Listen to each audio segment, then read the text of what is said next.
Prisoner B-3087. Chapter 24.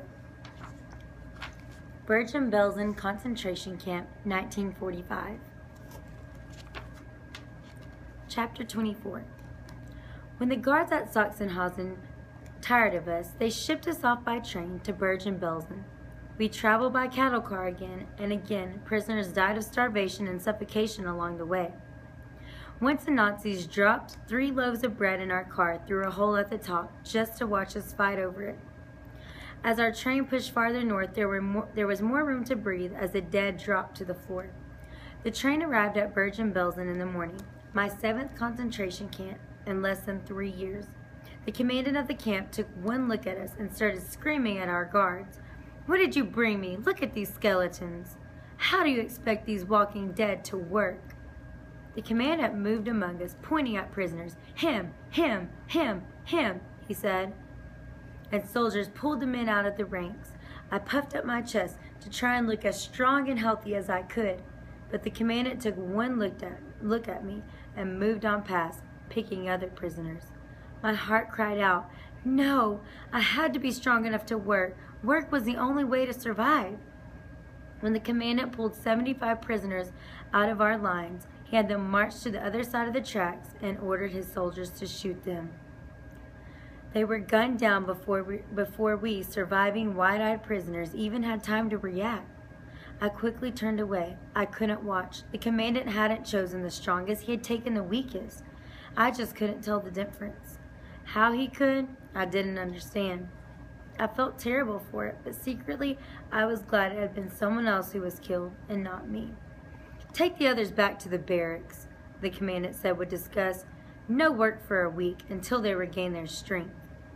I couldn't believe my ears. No work for a week? What kind of trick was this? I could see the other prisoners glancing at one another, wondering the same thing. But it was no trick. When we got back to the barracks, we were fed the thickest, richest soup I had eaten in 6 years, and big pieces of fresh bread, hot from the oven. I was so thin and miserable, I thought I could gain weight just from the smell alone. There was no gas chamber here either, and no chimneys burning red in the night. Maybe Bergen-Belsen really was better than all the other camps. Maybe this was a place where I could survive until the war ended. I scarfed my piece of bread and washed it down with that delicious meaty soup, but an hour later I learned that even in kindness, the Nazis were cruel. Every one of us woke with the most terrible stomach cramps we'd ever had.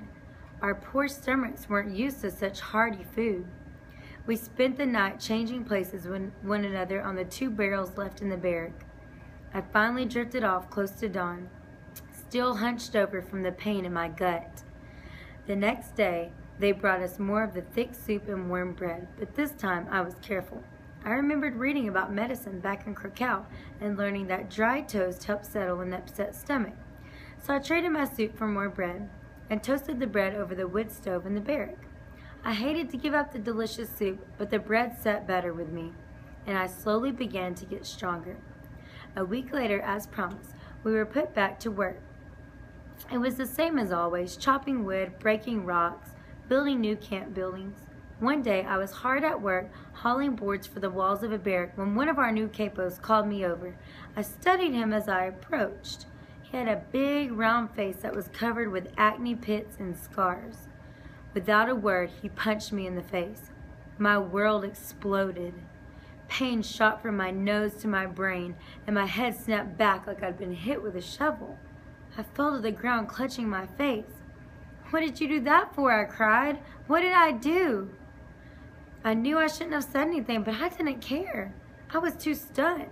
My nose was already swelling up so badly I could barely breathe through it. "You looked at me the wrong way," the capo told me. His eyes glittered with amusement before he told me to get up and go back to work.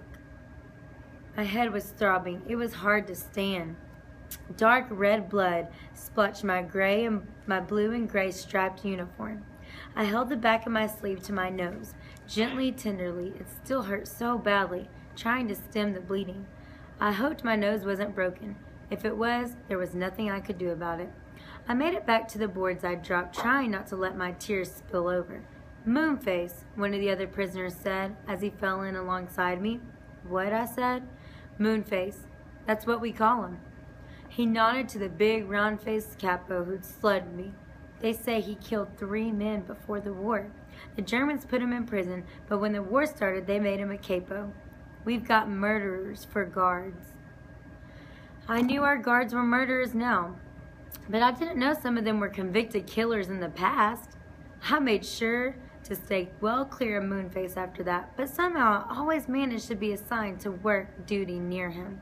He seemed to notice me wherever I went to, and I soon became his pet project. Moonface kicked me and hit me and beat me whenever he could. Bergen-Belsen might have been the place for me to survive till the end of the war, but for Moonface, I had to get away from him. When I heard the Nazis were rounding up workers to send them to another camp, I made sure I was at the front of the line. But the Nazis weren't looking for volunteers. They had their own method for choosing us already figured out. Only the strongest and healthiest prisoners will be transferred, the Nazis announced. To prove which of you is most able, there will be a race. More games.